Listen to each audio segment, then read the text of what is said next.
Oh, we've all been there. You go to open your patio door and clunk. Nothing. The lock is just completely and totally jammed.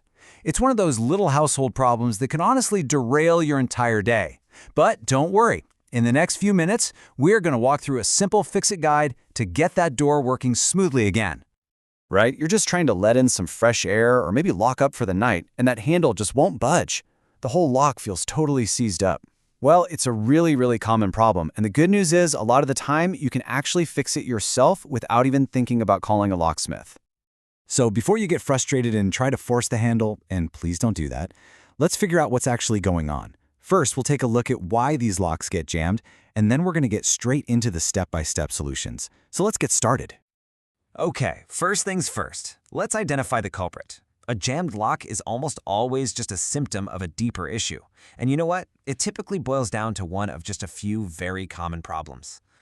So what are we really looking at here? Well, it could be as simple as dirt and grime clogging up the mechanism, or the door itself could just be misaligned, meaning the locking hooks aren't lining up perfectly with the frame anymore.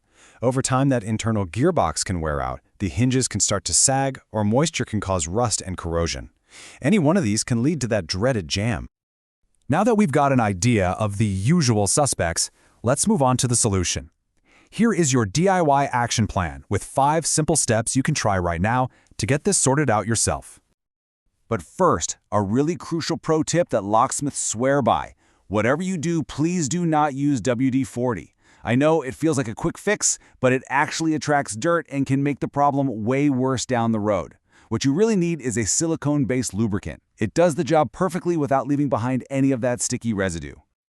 All right, here is your 5-step checklist. First, clean out the mechanism. A can of compressed air or just a little brush works wonders. Next, check the alignment. Just close the door nice and slow and watch to see if the hooks line up with the frame. After that, you're going to test the latch, which is a key diagnostic step we'll cover in just a second. Then, go around and tighten any loose screws you see on the handles or the frame. And finally, try resetting the lock by lifting the handle all the way up and then back down a few times. Sometimes that's all it takes. So, here's the crucial part. How can you tell if you have a simple alignment problem or something more serious going on inside? Well, here's the test. With the door wide open, try operating the lock. If that handle moves smoothly and the lock engages perfectly, the problem is almost certainly just misalignment. But if the lock is still stiff or kind of gritty or just doesn't respond well even with the door open, that's a pretty clear sign that points to a worn-out internal gearbox. So you've cleaned, you've tightened, you've tested, but what if the door still won't lock?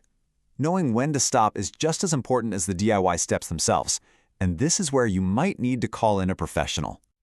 So, here's the bottom line right from the experts. If you have tried all the adjustments and that lock still won't work, especially if it failed that open door test we just talked about, the internal gearbox is probably just worn out. And at that point, it's really beyond a simple DIY repair. But here is the really reassuring part.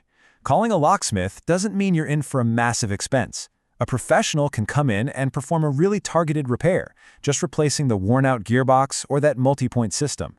This is so much more cost-effective than replacing the entire door, and hey, it restores your security and your peace of mind.